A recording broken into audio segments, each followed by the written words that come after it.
o Evangelho.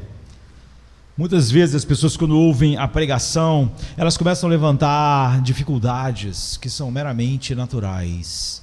Elas falam de temperamentos, de cérebro e de desequilíbrio hormonal e desequilíbrio químico. Pessoas assim não entenderam nada do que está sendo falado, não é? Nós não pregamos a respeito de como a natureza pode fazer alguma coisa por nós, como pode vencer o pecado. O pecado não é um processo bioquímico. Essas coisas usam, não é, o nosso corpo, mas o pecado não está aqui, ali ou lá, em alguma parte do nosso corpo. O pecado está no centro da existência humana, no seu coração, não é? Nas fontes da vida. Todas as coisas que realmente importam, você vê, não cessam quando a vida cessa, a vida biológica.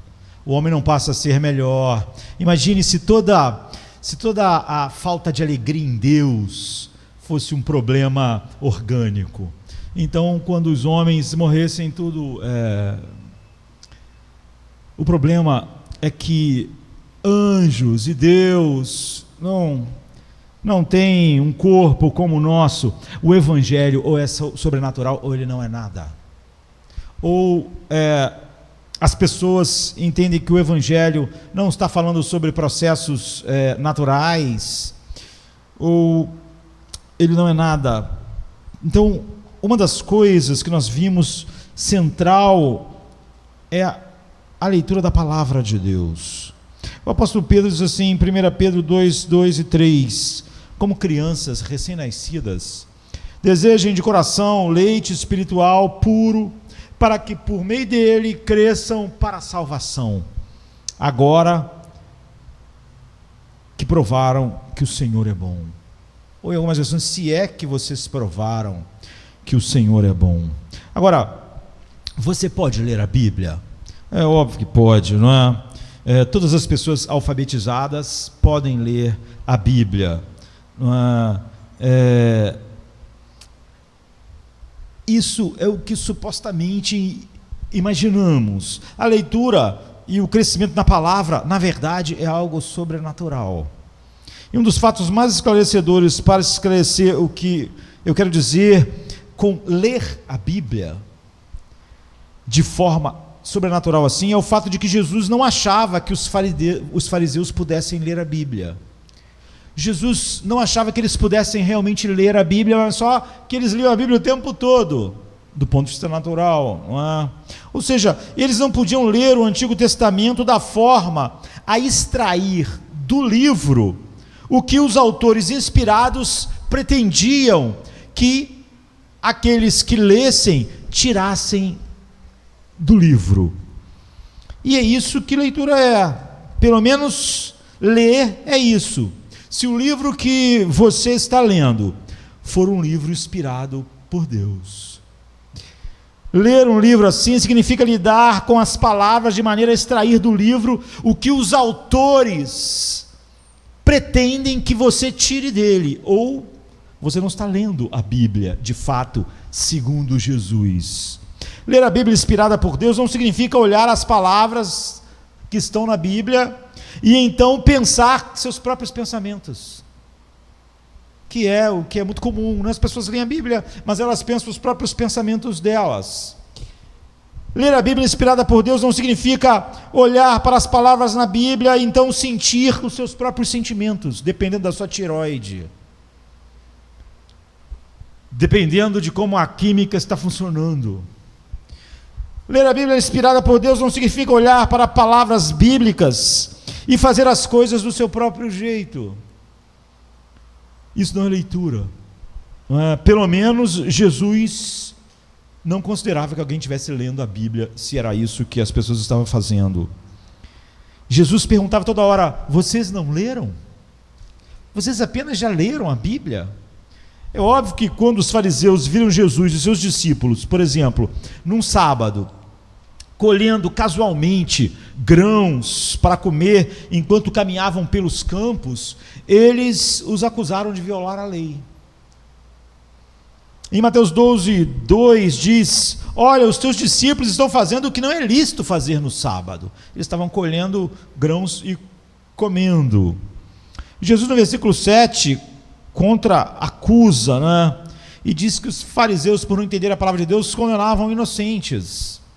Ele diz assim: se vocês soubessem o que significam essas palavras, desejo misericórdia, não sacrifícios, vocês não teriam condenado inocentes.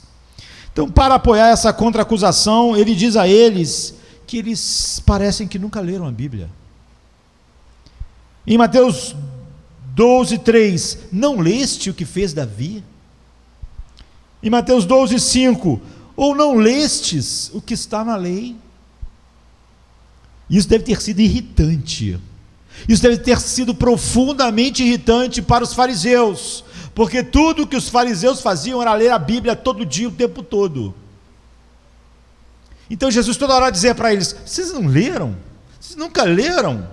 Vocês nunca leram o que Davi fez? Vocês nunca leram a lei? Claro que eles leram o texto. E é claro que Jesus não tinha nenhuma dúvida de que eles passavam horas lendo o texto bíblico. Jesus sabia disso, e eles sabiam que Jesus sabia que eles liam a Bíblia o tempo inteiro. Ele está dizendo: bem, vocês agem como se nunca tivessem lido. Funcionalmente, vocês, fariseus, nunca leram a Bíblia. Vocês leem a Bíblia, mas têm os seus próprios sentimentos. Vocês leem a Bíblia, mas têm os seus próprios pensamentos. Vocês leem a Bíblia, mas têm as suas próprias reações. Em seguida, no versículo 7, ele resume isso citando Oséias 6,6. O Novo Testamento é cheio de citações do Velho Testamento. É óbvio que para você ver as citações no Novo Testamento, no Velho Testamento, você tem que conhecer o Velho Testamento, porque nunca é dito assim: agora eu estou citando verso tal, versículo tal, não é? Mas aqui ele está citando Oséias 6,6. Se soubesse o que isso significa, eu desejo misericórdia, não sacrifício, você não teria condenado o inocente. Jesus cita então Oséias 6,6. Ele está dizendo: vocês nunca leram Oséias 6,6? Vocês não conhecem o livro de Oséias? Vocês nunca leram sobre o que Davi fez com os pães da preposição? Olha, você não consegue ver o que significa nada na Bíblia? Não, eles não podiam ver o que Oséias 6,6 significavam. Eles tinham lido milhares de vezes. No que diz respeito a Jesus, eles agem, vivem e sentem como se nunca tivessem lido a Bíblia. Em Mateus 19, os fariseus perguntaram se era legal se divorciar da sua esposa, por qualquer motivo. Nós sabemos que Jesus vai estabelecer a cláusula de exceção, mas eles perguntaram por qualquer motivo, porque era esse o costume. E Jesus responde como? Vocês nunca leram Gênesis 1, 27? E nunca leram Gênesis 12, 24? Como eu disse, a Bíblia sempre, o Novo Testamento vai citando o Velho, sem citar assim, do jeito que eu disse, né? Vocês nunca leram Gênesis 1, 27? Mas eu queria dizer: vocês nunca leram? Será que vocês são totalmente... ler a Bíblia para vocês não faz a menor diferença? Vocês não conseguem compreender absolutamente nada? Em Mateus 21, 15, 16, os escribas reclamaram que as crianças estavam cantando e bradando Hosana ao filho de Davi. E Jesus diz: vocês nunca leram o Salmo 8? Então Jesus conta a esses líderes judeus a parábola dos inquilinos que mataram o filho do proprietário para conseguir a fazenda para eles. E novamente ele pergunta em Mateus 21, 42, vocês nunca leram o Salmo 118? Então os saduceus, tentando zombar da ideia de ressurreição, já que nós sabemos que os saduceus não acreditavam na ressurreição, e Jesus disse em Mateus 22, 31, vocês nunca leram Êxodo 3, verso 6? Vocês não conhecem as Escrituras nem o poder de Deus, foi o que Jesus diz. Se vocês conhecessem a Escritura e o poder de Deus, vocês leriam a palavra de Deus e experimentariam o seu poder transformador, que ia fazer vocês não terem os seus próprios pensamentos, mas os pensamentos de Deus, e não falar sobre os seus próprios sentimentos, mas as afeições que o Espírito Santo produz no coração. Eu podia dizer, a conclusão é a seguinte: algo deu muito, mas muito errado na leitura da Bíblia dessas pessoas, porque elas passaram a vida inteira lendo a Bíblia, elas passaram a vida inteira discutindo a Bíblia, e tudo que Jesus tinha que dizer para ela é: funcionalmente vocês nunca leram a Bíblia, vocês não entendem absolutamente nada sobre ela. Eles são os especialistas na leitura dos textos sagrados. Mesmo assim, Jesus os trata como se eles nunca tivessem lido. O que está errado? O que está errado nessas pessoas que leram tanto a Bíblia? Eles eram surdos, mudos e cegos para Jesus. Jesus conecta a incapacidade de ver o que está na Bíblia à incapacidade de ver o que está nele. Essas duas coisas estão juntas. E você vê, ver o que está em Cristo não tem nada a ver com olhos físicos ou com alguma coisa da nossa composição biológica. E ele diz assim em João 5, 37 e 38: e o Pai que me enviou, ele mesmo testemunhou a meu respeito. Vocês nunca ouviram a sua voz, nem viram a sua forma, nem a sua palavra habita em vocês, pois não creem naquele que ele enviou. Eles são muito bons em usar suas faculdades mentais, aqueles homens, para fazer, por exemplo, boletins meteorológicos. Eles eram capazes de usar a mente muito bem. E Jesus diz assim em Mateus 16:3: vocês sabem interpretar a aparência do céu, mas não podem interpretar os sinais dos tempos. Vocês podem interpretar os sinais meteorológicos, se amanhã vai chover ou fazer calor, mas vocês não podem, os sinais dos tempos, ver nada. Por quê? E a resposta é porque vocês são uma geração má e adúltera. E uma geração má e adúltera não pode ver a verdade, mesmo que a leia o tempo inteiro. Uma geração má e adúltera, pessoas que fazem parte dessa geração são astutas em administrar o mundo para a sua segurança e administrar o mundo com eles mesmos no centro. Essa é a essência do seu adultério aqui. Então eles são cegos para as realidades espirituais que interferem em seus adultérios. Ou seja, eles até podem compreender determinadas coisas, se não tocarem naquelas coisas com as quais eles se prostituem, ou seja, naquelas quais são mais importantes do que Deus para eles. Aí eles vão usar argumentos humanistas para explicar os seus adultérios, em vez de simplesmente enxergar o fato de que são adúlteros, e uma geração adúltera e má. Esses líderes são espiritualmente e moralmente adúlteros, porque eles falam como se Deus fosse tudo para eles, mas eles têm amantes que cativaram seus corações, cativaram suas mentes. Portanto, tudo na Bíblia que tocava nesses amantes, eles não podiam compreender.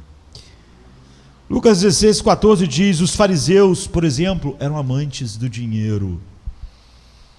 Então Jesus disse: ai de vocês, escribas e fariseus hipócritas, pois você limpa o lado de fora do copo e do prato, mas por dentro vocês estão cheios de ganância.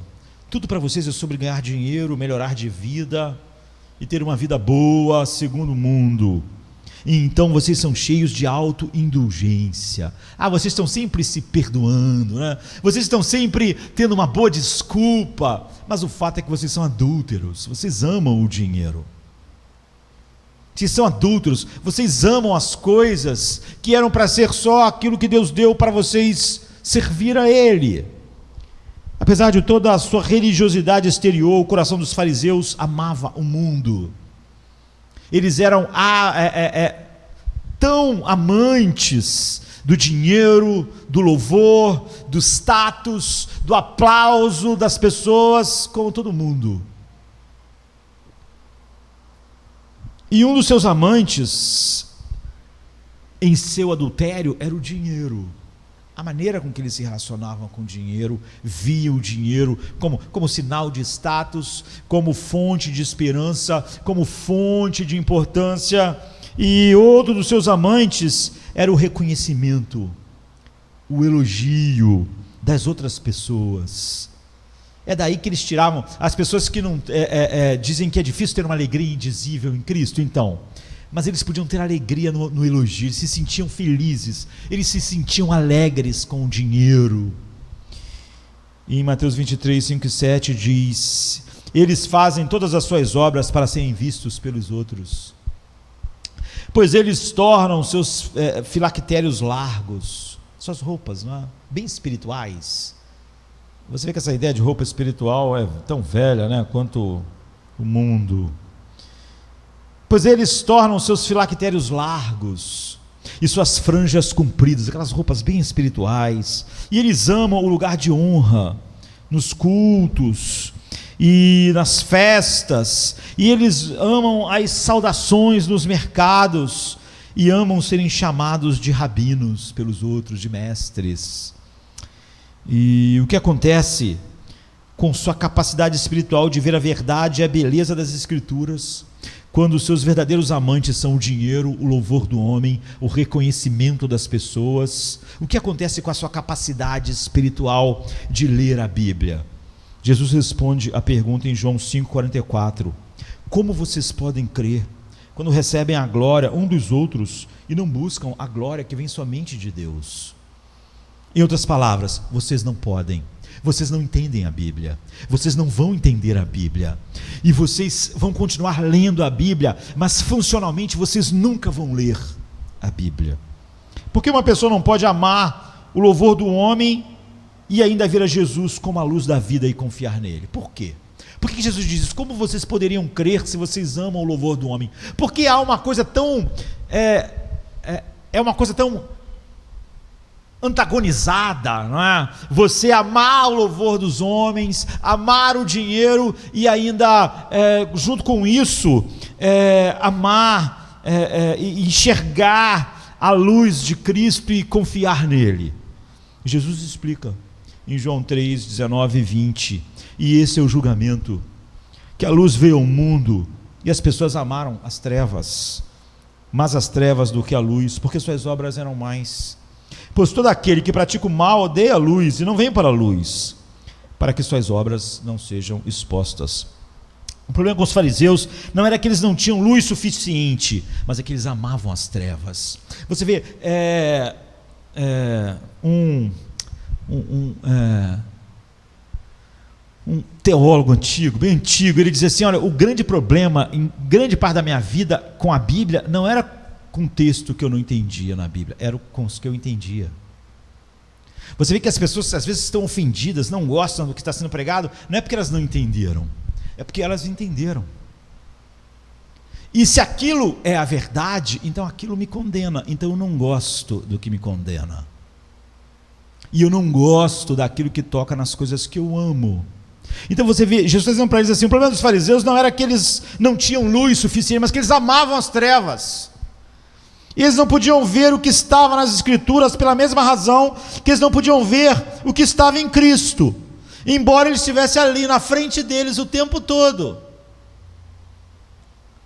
O apóstolo João diz assim em João 1,14: o verbo virou gente e habitou entre nós, e vimos a sua glória como a glória do Filho único do Pai, ou do unigênito do Pai, cheio de graça e de verdade. E ele estava olhando para o mesmo Jesus que os fariseus olhavam. Como você pode estar olhando para a mesma Bíblia que Jonathan Edwards olhou, que alguém que está ao seu lado está olhando e vendo a glória de Deus na face de Cristo, e o seu coração sendo inundado de afeições. Mas os fariseus não podiam ver a glória. Eles não podiam ver Jesus como glorioso, verdadeiro e extremamente valioso. Eles não podiam ver Jesus como algo infinitamente mais valioso que o dinheiro, que a honra, que o reconhecimento da sua cultura, que as coisas que o homem se apega porque ama as trevas. E porque eles amavam as trevas, eles não podiam ver, porque eles amavam o dinheiro. Eles amavam o poder que o dinheiro, a sensação de poder e de controle que o dinheiro passa para o coração do homem enganosamente. E eles amavam o louvor dos homens e o respeito das pessoas. E a glória de Cristo é contrária a tudo isso. Jesus disse: você não pode.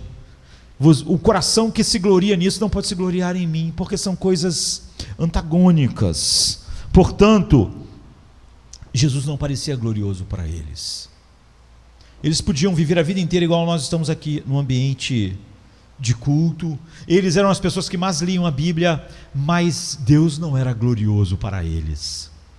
O louvor dos homens era, o dinheiro era. E assim foi com as Escrituras, porque Jesus é a personificação e o cumprimento do que o Antigo Testamento tratava. Como eles nunca viram Jesus no Velho Testamento, eles também nunca viram o propósito do Velho Testamento, nem a glória nele. Eles também não viram a glória em Jesus quando olharam para ele. As coisas que nos cegam para a glória de Cristo nos cegam para as glórias reveladas nas Escrituras. Uma pessoa que ama o dinheiro, o poder e que busca a reputação no mundo não consegue extrair da Bíblia o que os autores da Bíblia intentaram. Porque eles intentaram era que o sábio não se gloriasse na sua sabedoria, nem o rico em seu dinheiro, nem o poderoso em sua força, mas que se gloriassem nisso, em me conhecer. Ou os autores, você saindo do Velho Testamento indo lá para o Novo, não é? O autor diz assim: longe esteja de mim me gloriar em qualquer coisa, me sentir importante, construir meu caráter, minha autoestima em qualquer coisa, a não ser na cruz de Cristo, na qual eu estou morto para o mundo e o mundo está morto para mim. E uma pessoa que ama o dinheiro, o poder e que busca a reputação não consegue extrair da Bíblia o que os autores pretendem comunicar, porque se você ama a escuridão, você se afasta da luz. Você não vai em direção à luz se você ama a escuridão. Você não vai em direção à luz não porque a luz não seja muito brilhante, mas porque ela é muito brilhante. Você se afasta da luz não porque ela não vai mostrar as coisas, mas é que você não quer que as coisas sejam mostradas. Ou se você ganha a vida manuseando recipientes de luz, você encontra maneira de fazer elas servirem às trevas. Então a implicação disso é que reconhecer Jesus por quem ele realmente é e ler a Bíblia para que ela realmente revele a ele, são eventos sobrenaturais. Ou seja, eles não acontecerão sem a intervenção graciosa e sobrenatural de Deus. Não importa quanto tempo a pessoa se dedique àquela leitura. Os fariseus se dedicaram a vida inteira. Quando Pedro confessou que Jesus era quem ele realmente era e quem as Escrituras disseram que ele era, o Filho do Deus vivo, Jesus disse: bendito sejas tu, Simão Bar-Jonas, porque isso não foi revelado a você pela sua biologia, pela sua carne, pelo sangue, pela sua natureza, mas o meu Pai que está nos céus revelou isso a você. Em Mateus 16, 17. Ou seja, Jesus está dizendo o seguinte: foi um milagre, é sobrenatural, para que um homem me veja de fato, o tesouro infinito, o valor infinito, a glória infinita. Ele olhou para Jesus com o mesmo tipo de olhos que os fariseus tinham. mas com os olhos do coração ele viu mais. Deus abriu aqueles olhos de Pedro. O mesmo deve acontecer com você, se você quiser ler as Escrituras.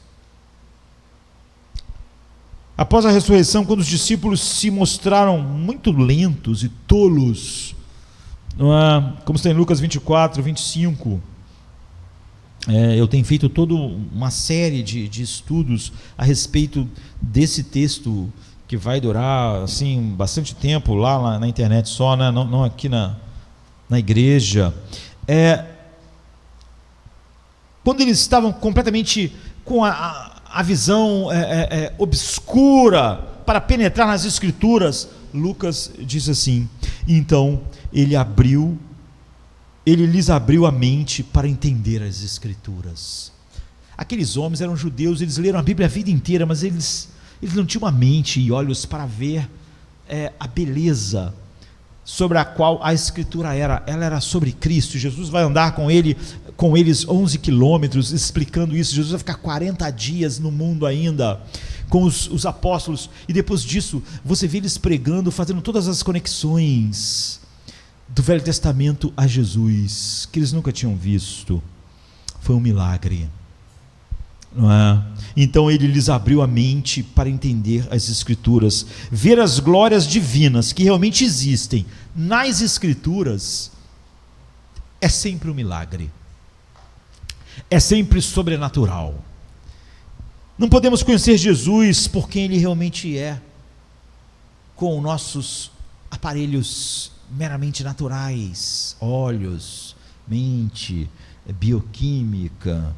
E não podemos conhecer as Escrituras pelo que realmente ela revela, porque ela revela Cristo, sem a intervenção graciosa e sobrenatural de Deus em nossas vidas. Então, eu costumava dizer que o sentido de um texto bíblico é a intenção do autor comunicada por meio de palavras. E o objetivo da leitura, então, era pensar os pensamentos do autor depois dele, não é? E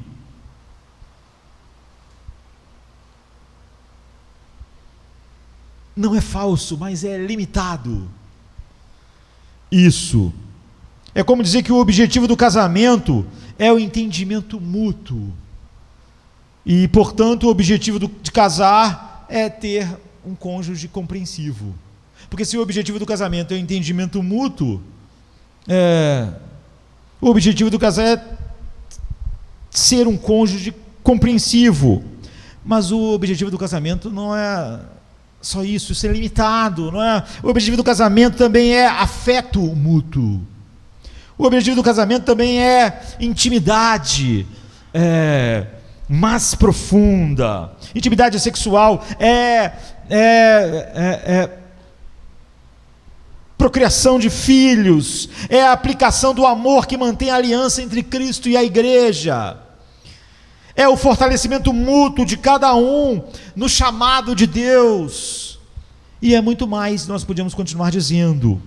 Então, o que digo agora, então você vê, se eu falasse que o casamento era só aquela primeira coisa, seria muito limitado.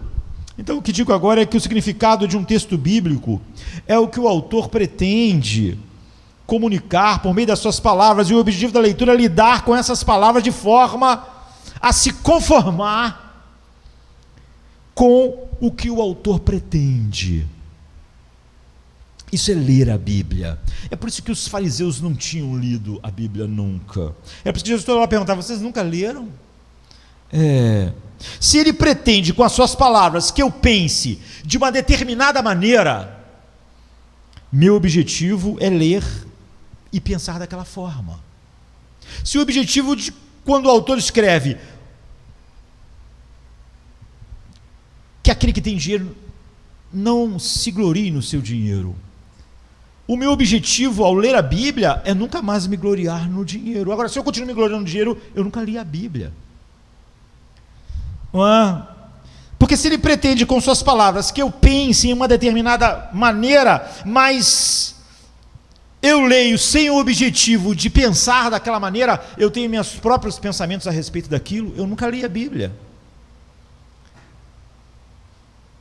E é por isso que as pessoas, um número grande de pessoas conhece o que a Bíblia diz a respeito de um assunto, mas elas querem conversar com o pastor a respeito daquilo. Elas só querem conversar porque elas não estão satisfeitas com o que elas já sabem. Elas estão esperando que alguém diga alguma coisa que elas queiram, elas não estão encontrando na Bíblia. Então, se o autor pretende com suas palavras que eu sinta de uma certa maneira, o meu objetivo é sentir aqueles sentimentos. Quando Paulo diz alegrai-vos no Senhor, o meu objetivo ao ler isso, de quem realmente lê a Bíblia, é se alegrar sempre no Senhor. Eu não leio a Bíblia para pensar, mas eu não posso, eu tenho que entender o negócio seguinte, pessoas assim não estão lendo a Bíblia. Você vê, ela não tem nenhum objetivo, não foi levada a olhar para a Bíblia para enxergar o que a Bíblia ensina, não é para onde ela aponta, para que glória ela aponta para produzir a afeição da alegria em Deus. Se o objetivo com as suas palavras é que eu faça uma certa coisa, o meu objetivo naquela leitura é fazê-lo. E não acho que isso estenda muito o significado da palavra significado, porque acho que os autores bíblicos, eles costumam dizer, eu quero que você pense assim. Eu quero que você experimente essas emoções. Minha paz vos dou. Ele não está falando isso só para mim pensar que Jesus um dia falou isso. Ele está dizendo, minha paz vos dou. Eu quero que essa afeição, eu estou dando essa afeição a você. Eu quero que você experimente essas afeições, essas emoções. Eu quero dizer que você deve agir dessa forma. É o que eu quero dizer quando eu escrevo isso. É o que pretendo comunicar com as minhas palavras. O autor inspirado está dizendo para nós. Então, se a leitura prossegue, o que um autor tem a intenção de se comunicar com as suas palavras, isso vai incluir buscar pensamentos certos, afetos certos, ações que o autor pretende para mim, em minha experiência. E a razão pela qual essa leitura deve ser um evento sobrenatural fica evidente, não é? Você vê que só num evento sobrenatural a Bíblia pode ser lida, então, porque todo pensamento, todo sentimento, toda ação que os autores bíblicos pretendem que nós experimentemos, não podem ser experimentados a parte da obra sobrenatural da graça de Deus. E por meio da graça de Deus. Então o que quer que você pense, o que quer que você sinta, tudo que você faça, Paulo diz, faça para a glória de Deus, em 1 Coríntios 10, 31. Mas ninguém pensa, sente e age para a glória de Deus sem uma obra de Deus no coração, porque o ser humano faz tudo, pensa, age, come, bebe, tendo ele mesmo como propósito disso. Portanto, ninguém pode pensar qualquer pensamento, ou sentir qualquer sentimento, ou fazer qualquer ação de uma forma que esteja de acordo com a intenção do autor bíblico, sem a intervenção graciosa e sobrenatural de Deus que inspirou a Bíblia. Tudo que Deus requer de nós, e tudo que o agrada, está enraizado em uma nova vida espiritual e sobrenatural. E sem isso, você nunca vai ler a Bíblia. Alguém vai mostrar para você no texto como nós crescemos ao contemplar a glória de Deus na face de Cristo, nas Escrituras, e somos transformados de um grau de glória para outro. Mas você vê, todas essas coisas dependem da mesma operação sobrenatural que inspirou esse texto, aquelas pessoas, esteja agindo na minha própria vida. E crescendo a partir dessa nova vida espiritual sobrenatural, surgem novas maneiras de acreditar, de saborear a realidade que Deus é. E toda essa novidade, essa vida, essa visão, essa fé, esse gosto, essa capacidade de degustar toda essa novidade é despertada em nós pela palavra de Deus. Nós experimentamos lendo e ouvindo a palavra de Deus. Experimentamos sua beleza, sua bondade, experimentamos sua alegria, experimentamos sua paz. Os autores bíblicos pretendem, eles querem dizer que por meio das suas palavras nós experimentemos o milagre de uma nova vida espiritual. Então, como nós vimos, Pedro diz assim, como nós lemos no início: você nasceu de novo, não de uma semente corruptível ou perecível, mas de uma imperecível, incorruptível, por meio da palavra viva e duradoura e eterna de Deus. Pois toda a carne é como a erva. Isso aqui é só a natureza, sem aquilo que Deus vai fazer. Toda a carne é erva, e toda a sua glória como a flor da erva. A grama seca e a flor cai, mas a palavra do Senhor permanece para sempre. E esta é a palavra da boa nova que foi pregada a vocês. Essa que permanece para sempre. Ela não é como as coisas naturais que estão envelhecendo, estão perecendo, como a grama e como a flor. Pode ser bonito, mas o tempo logo passa e a flor cai. Mas não é assim. Não é assim com a palavra de Deus. Então, Tiago diz assim, Tiago 1,18: por sua própria vontade ele nos gerou. Mas nos gerou como? Pela palavra da verdade, para que fôssemos as primícias da sua criação. Ele nos gerou pela palavra, foi algo sobrenatural. E como essa vida sobrenatural é mantida, expandida e cresce? Pela mesma palavra que a criou. A palavra criou uma vida sobrenatural. E agora a leitura dessa palavra é algo sobrenatural, porque algo sobrenatural é que através da palavra criou a vida em mim. O novo nascimento é o início de toda a vida cristã, mas é um milagre da palavra de Deus. Você vai ver que sempre a Bíblia diz: vocês foram regenerados pela palavra. Pedro diz: pela palavra do evangelho que foi pregada a vocês. O Espírito Santo regenerou vocês através da palavra. Agora, cada evento de vocês com a palavra é tão sobrenatural como o primeiro evento de vocês com a palavra, porque se você nasceu de novo por meio da operação do Espírito pela palavra. E agora, cada vez que você está com a palavra, esta é uma ação sobrenatural. Por isso que quando nós lemos alegrai-vos no Senhor, quando ele começa a falar sobre os sentimentos que ele quer que nós tenhamos, aquilo que nós devemos crer, nós não pensamos nas capacidades naturais. Nós não fomos gerados por nenhuma capacidade natural, mas pela palavra de Deus, uma semente incorruptível. E nós não pensamos em nossos corpos débeis e nosso físico, porque ele, como a erva e como a flor, murcha e a flor cai e morre, mas a palavra de Deus que deu início à minha vida e a que a mantém, ela permanece para sempre.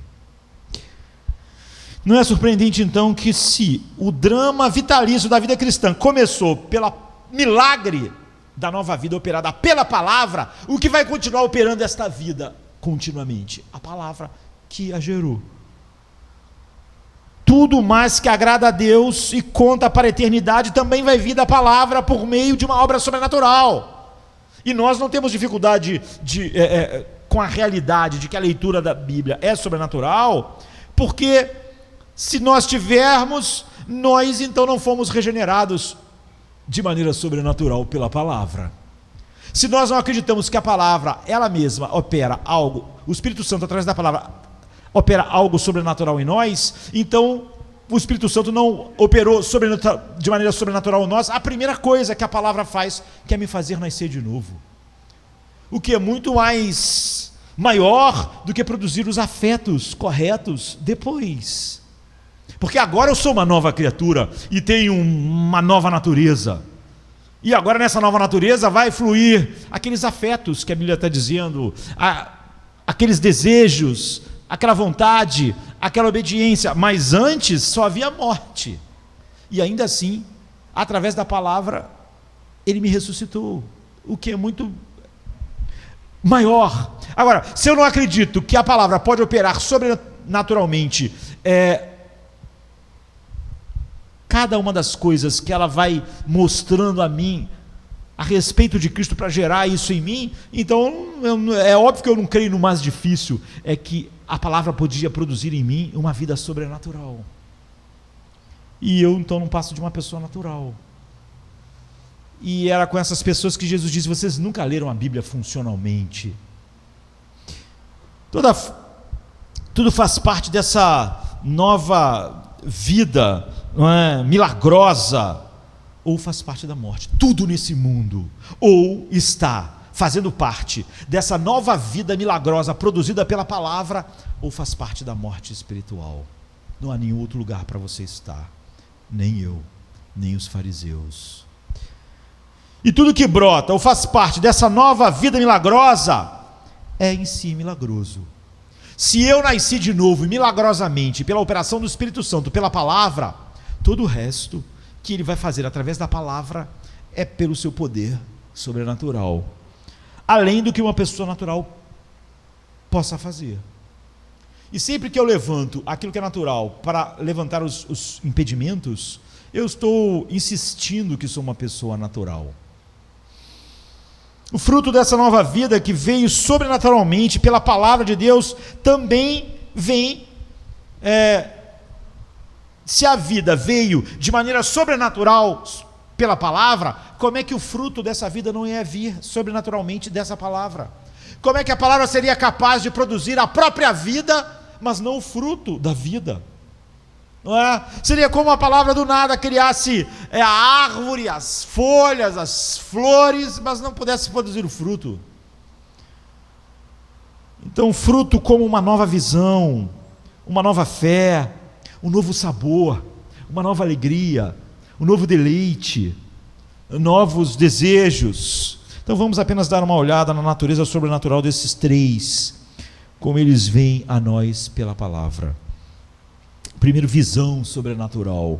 Os autores bíblicos, eles pretendem que a gente veja a glória de Cristo por meio do que eles escreveram. Quando Paulo fala que nós contemplamos a glória de Deus na face de Cristo, ele pretende que você veja essa glória através dos seus escritos.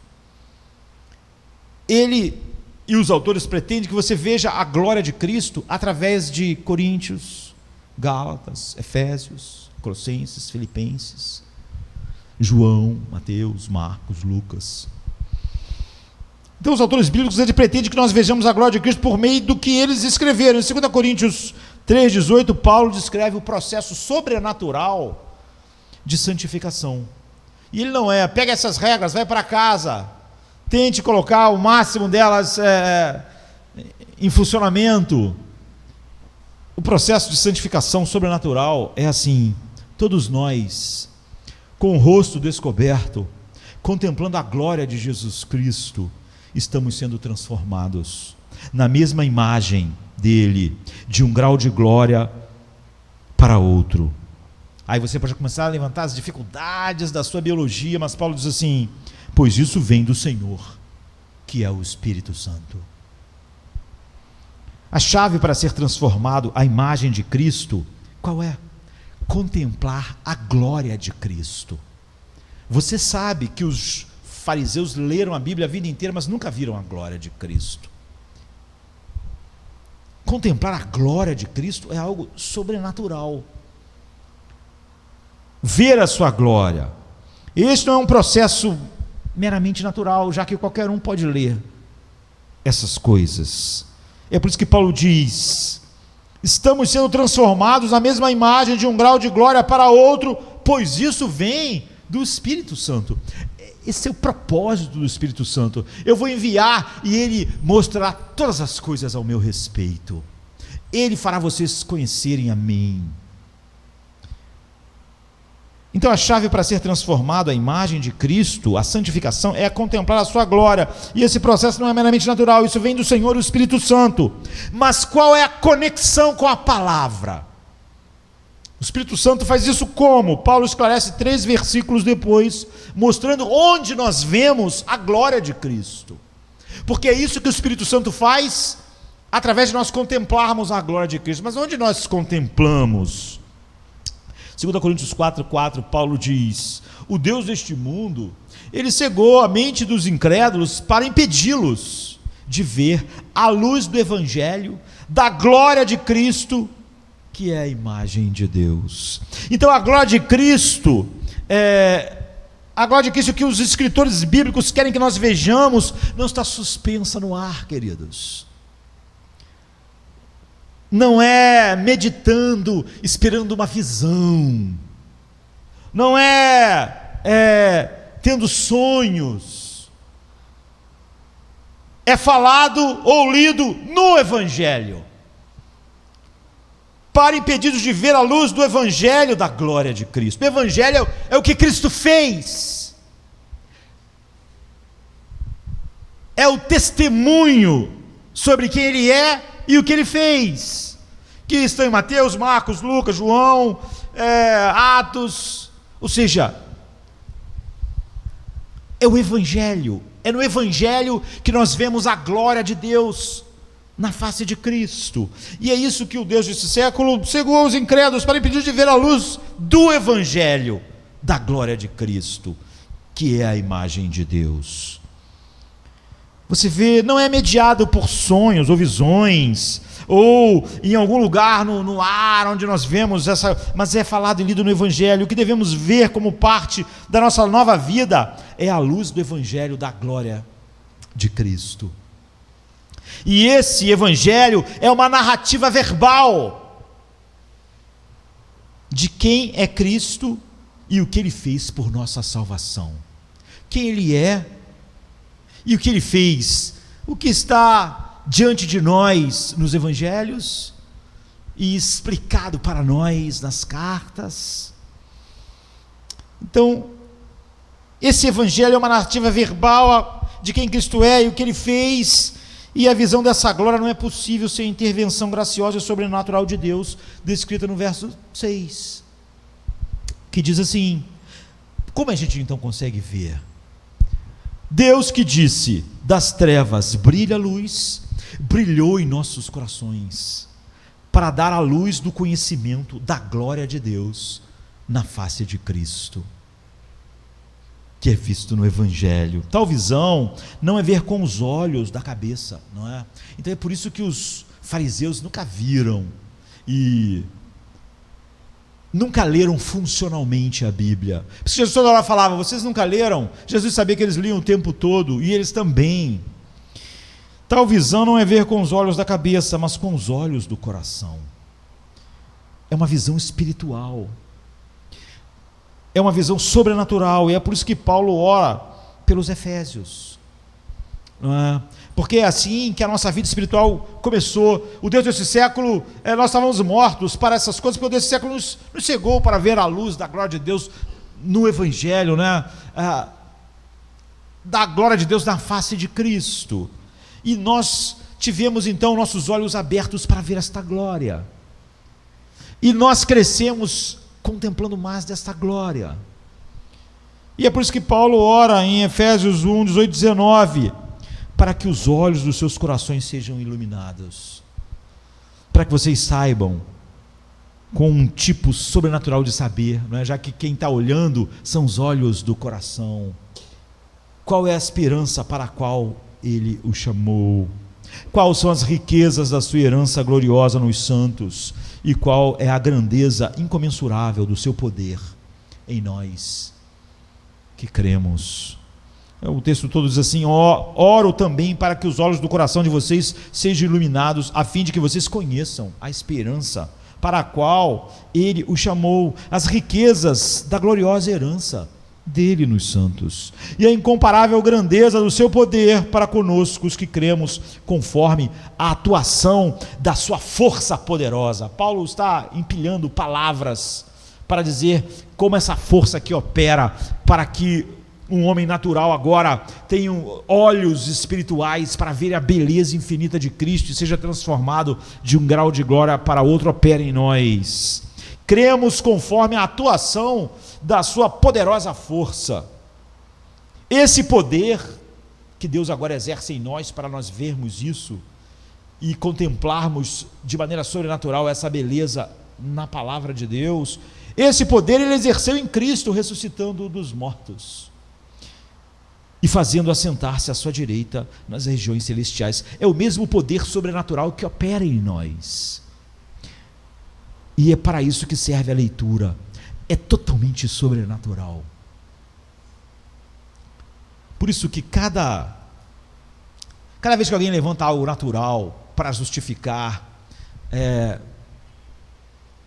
não ver a glória de Cristo, a beleza de Cristo, o valor de Cristo, que produz em nós afeições cada vez mais parecidas com Cristo, de um grau de glória para outro, só está respondendo como os fariseus responderam a Jesus.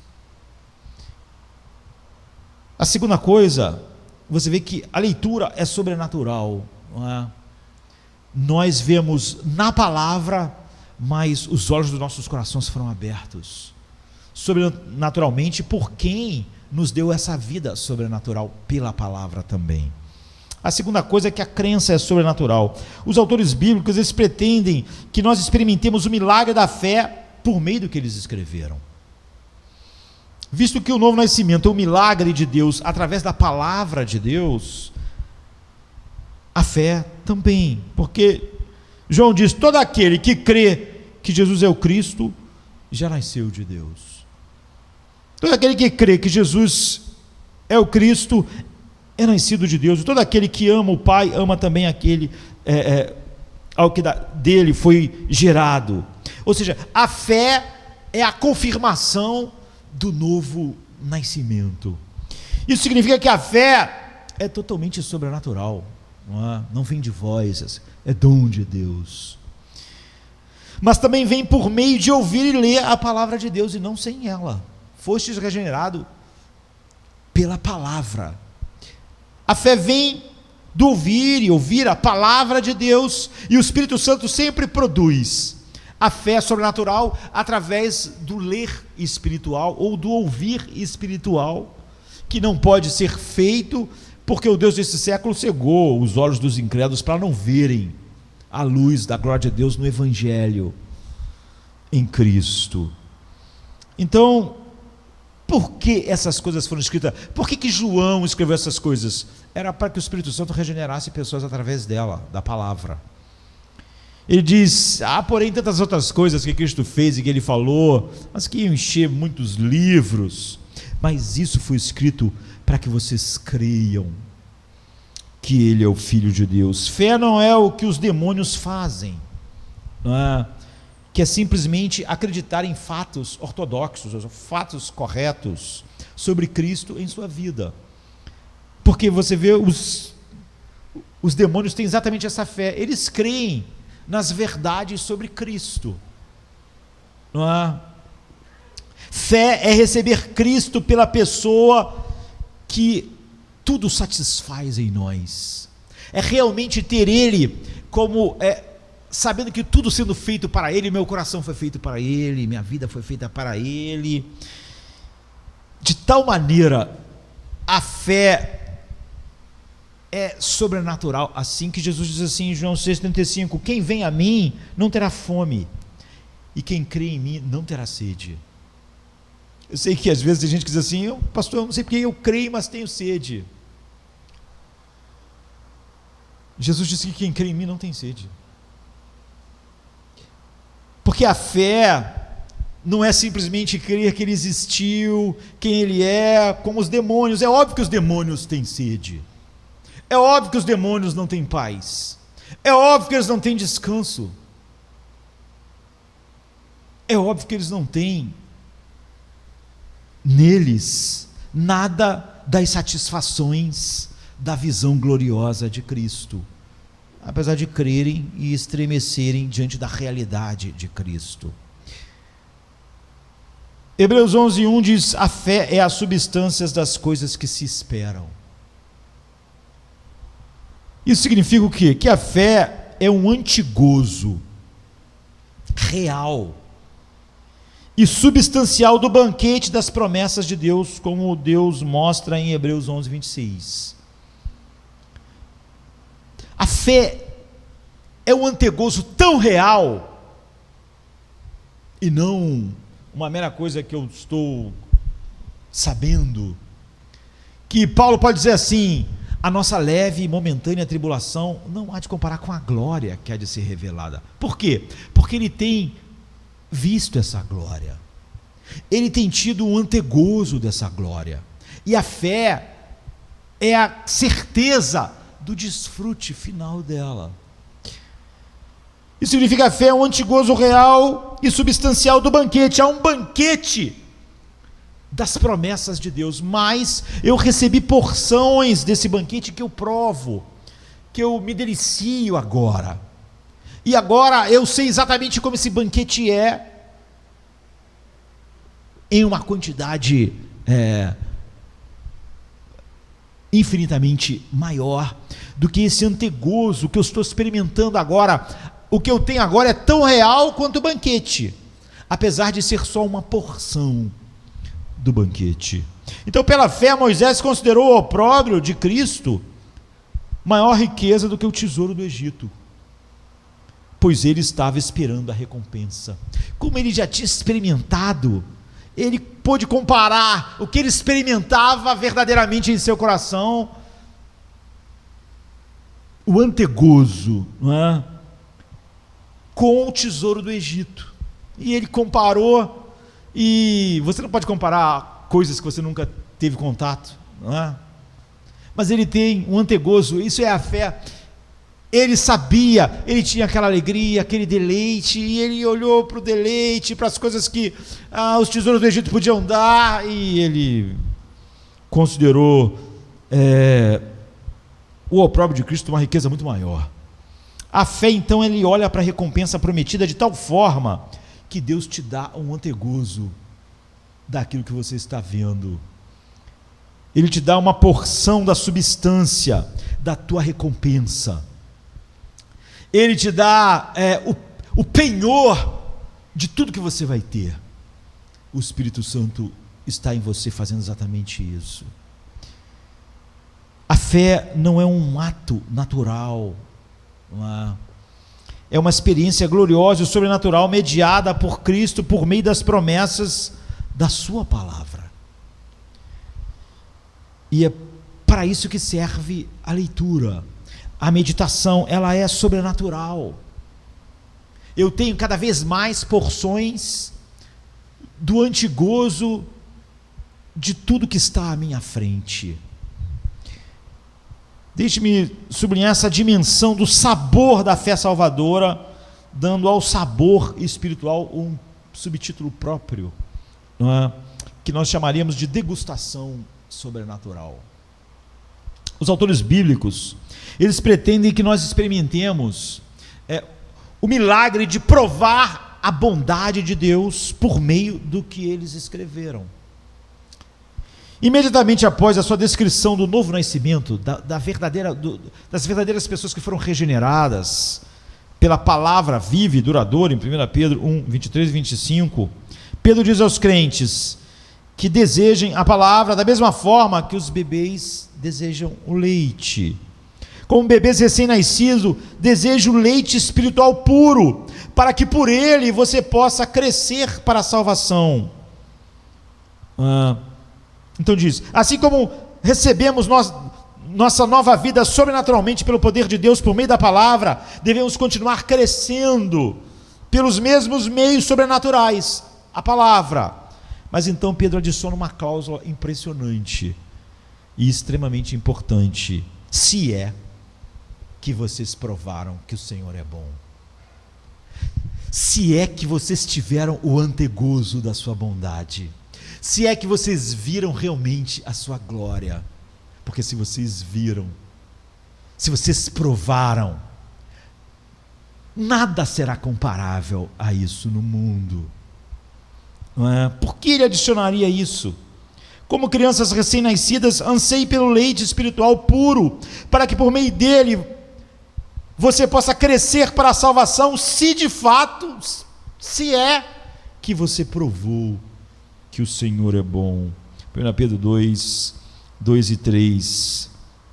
Então, dizendo o seguinte: venham todos vocês, filhos recém-nascidos de Deus, venham, ouça, beba, cresça, se é que você provou que o Senhor é bom, se é que a sua alma realmente viu a luz do Evangelho da glória de Cristo. Por que adicionar esse se? Porque se você não provou que o Senhor é bom, se você não provou pela língua da alma, ou pelos olhos do coração, como Paulo diz, eu oro para que Deus abra os olhos dos vossos corações. Se você não provou pela língua da sua alma a suprema doçura da bondade de Deus, então você está morto, porque só está vivo quem provou essa doçura na língua da alma, nos olhos do coração. Se você não provou a bondade de Deus nos olhos do coração, na língua da alma, como pão, como água, que satisfez, você não nasceu, porque é isso que acontece no novo nascimento. Novos sabores espirituais são dados, olhos para ver o que só quem tem olhos do coração abertos e iluminados podem ver. Essa é a forma como Jonathan Edwards coloca isso.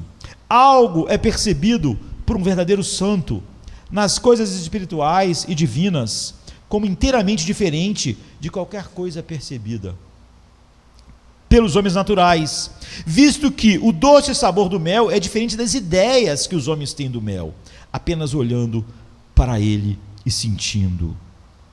Este gosto da alma pela bondade do Senhor vem pela palavra e torna a palavra doce para nós. O que Dona Jana está seguindo o seguinte: há uma grande diferença entre você ter nascido de novo ou não dessa forma. Se eu explicar para vocês que o mel é doce, e a doçura do mel, e a composição do mel, vocês aí na mente de vocês vão estar pensando, é verdade, mel é doce sim. Mas o Jonathan está o seguinte: isso é muito diferente de alguém botar o mel na língua. Então ele não está só com uma descrição da doçura do mel, ele está experimentando o mel. Ele não está só sabendo que o mel é doce porque alguém diz que o mel é doce. Não é só uma ideia na cabeça, mel é doce, porque as células que compõem o mel, né, as moléculas, não, ele não está pensando nessas coisas, ele está sentindo o mel na sua boca.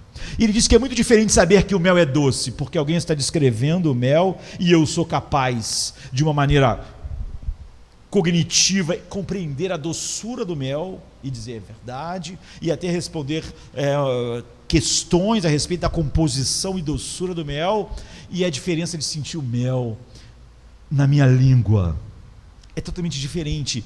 Pedro está dizendo, se é que vocês sentiram, se é que vocês realmente experimentaram a doçura da beleza, da glória, da bondade de Deus. Esse gosto da alma pela bondade do Senhor vem pela palavra e torna a palavra doce, de tal maneira que você se torna como crianças recém-nascidas que querem mais leite, para que por ela você vá crescendo para a salvação. É assim que Pedro está descrevendo.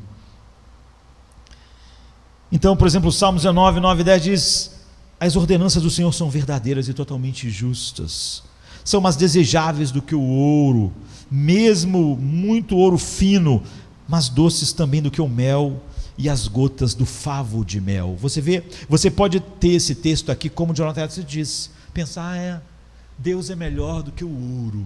Uma boa ideia, uma boa poesia. A palavra de Deus é mais doce que o mel. Eu sei o que é mel, então a palavra de Deus é doce sim. Você vê, Jonathan diz assim, é assim que os fariseus liam a Bíblia. Mas alguém regenerado sente o seu coração se enche de doçura, o palato da sua boca sente que a palavra de Deus é mais doce que o mel. Sente pela palavra e a verdade de Deus algo muito maior do que as pessoas sentem pelo dinheiro. Por isso ele pode dizer que são mais desejáveis do que o ouro. Moisés sentiu isso de tal maneira que ele pôde olhar para o ouro do Egito e pensar: é muito inferior. Quão doces são as tuas palavras no meu paladar, diz o Salmo 119, verso 103. São mais doces do que o mel para a minha boca. Está vendo? Jonathan está dizendo, isso aqui não é alguém descrevendo para outra pessoa como o mel é alguém sentindo o mel. Essa não é uma experiência do homem natural, é sobrenatural. E é para isso que serve a leitura, a meditação na palavra de Deus. E é por isso que a gente realmente contempla a glória de Deus na face de Cristo, ao contemplar Cristo nas Escrituras, porque foi através dessas Escrituras que nós fomos regenerados, e é através das Escrituras que essa obra sobrenatural que começou com a nossa regeneração, abriu os nossos olhos, os olhos do nosso coração, é por meio da mesma coisa que todos os frutos, afeições vão sendo produzidas em nós. Então os fariseus não podiam ler a Bíblia, queridos, porque ela é sobre Cristo, e eles não podiam ver Jesus como ele era. Eles podiam entender as palavras de João, como todos nós aqui podemos compreender hoje, e vimos a sua glória como a glória do unigênito do Pai, mas não ver essa glória. Mas a regeneração é exatamente quando Deus diz que os nossos olhos foram abertos para vermos essa glória, e diz como Deus disse, das trevas resplandecesse a luz lá no início, Ele mesmo resplandeceu em nossos corações, para o conhecimento da glória de Deus na face de Cristo. Então a razão em ambos os casos não era porque eles não tinham luz suficiente, mas porque eles amavam as trevas. Eles nunca tinham provado que o Senhor é bom. Seus corações eram adúlteros, embora eles professassem determinada fidelidade a Deus, eles tinham amantes que eram doces. Eles nunca tinham provado que o Senhor é bom. É por isso que Pedro colocou aquilo: se é que vocês provaram que o Senhor é bom. Eles eram amantes do dinheiro, amantes do elogio dos homens, da posição, do poder. Eles podiam sentir doçura em tudo, mas não em Deus, não em Cristo. Eles podiam ver a glória do dinheiro, a glória da posição, a glória do status, mas eles não podiam dizer: e vimos a sua glória. Com esse estado de espírito, eles não podiam conhecer a Jesus por quem ele realmente era, ou ler as Escrituras e provarem através delas a doçura que ele é. Nem nós podemos. Nós nascemos nesse mundo mortos para a glória de Deus em seu Filho e em sua palavra. E se a glória de Deus está morta em sua palavra para nós, está morta de todas as formas, porque nós nascemos mortos para a glória de Deus em Cristo e em sua palavra, e agora nós fomos regenerados pela palavra para vermos a glória de Cristo na palavra, e então sermos transformados de um grau de glória para outro grau de glória, através da palavra, pelo Espírito Santo que habita em nós. Se quisermos ler a Bíblia para que os autores pelo que os autores pretendiam, que algo sobrenatural fosse operado em nós, tudo deve começar com realmente termos nascido de novo. Nós não somos como os outros homens, tanto quanto alguém que está sendo enterrado hoje não se parece mais conosco aqui, não está sentindo o que estamos sentindo, o calor, a fome, a sede, o sabor, o vento, a luz. Está morto. Começa com um novo nascimento, uma nova vida que vem por meio da palavra e do evangelho, e com essa nova vida vem uma nova capacidade de ver com os olhos do coração, e essa capacidade vai sendo ampliada. Paulo diz: eu oro por vocês para que Deus ilumine os olhos dos vossos corações. Nós sabemos que os nossos olhos, por melhor que eles sejam, precisam de muita luz. Sem luz nossos olhos não poderiam enxergar. Paulo diz para que ele ilumine, para que ele jogue luz nesses olhos do coração que ele criou em vocês. Agora vocês têm olhos no coração para verem a beleza de Jesus. O que eu oro é para cada vez mais Deus, o Espírito Santo, lance mais luz. Se nós fôssemos abaixando a luz aqui, a gente já está no mesmo ambiente, nossos olhos vão ser os mesmos olhos, mas a gente ia ver menos coisas, menos definição, menos cor, menos beleza. Paulo está dizendo: vocês, ou como Pedro disse, é que vocês provaram que o Senhor é bom, não é? Se é que vocês não têm uma descrição do mel, mas provam o mel. Então, vocês têm novos olhos espirituais no coração de vocês. Eu oro para que Deus ilumine esses olhos. Vocês vão ver cada vez mais cores, mais matizes, mais belezas, novas capacidades de crer, sentir, se deleitar. Isso é possuir antecipadamente um pouco da substância da herança de vocês. A herança eterna, o gozo eterno, o prazer eterno, a alegria eterna. Então, cada vez mais vocês vão experimentar mais disso agora, o que só aumenta a esperança da glória. A verdadeira fé, que é a certeza das coisas que não se veem. Mas por quê? Porque eu experimento elas agora de tal maneira que eu tenho certeza da posse completa da minha herança. Uma nova capacidade de saborear a bondade de Deus, como Pedro disse. Desta nova vida sobrenatural, mediada sempre pela palavra de Deus, nós temos nova visão, nova fé e novo sabor espiritual, e disso flui novos pensamentos, novas afeições, novos comportamentos. É isso que a santificação é. Ele é tão longe do legalismo como o Oriente está longe do Ocidente. Obedecer centenas de regras era exatamente o que os fariseus faziam. Isso significa que ler a Bíblia sobrenaturalmente é absolutamente essencial na vida cristã, na igreja e na nossa missão. Eu concluo com apenas um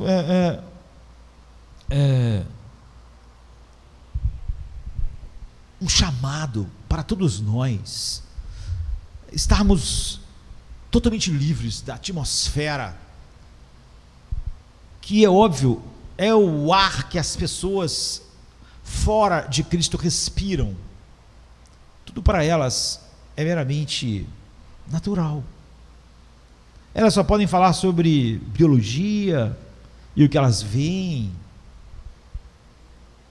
e o que elas nasceram sentindo, que elas mesmas são o centro de tudo, e de que tudo no mundo devia se encaixar a elas. Isso é tão distante de alguém regenerado, quanto um defunto está distante de alguém que está vivo.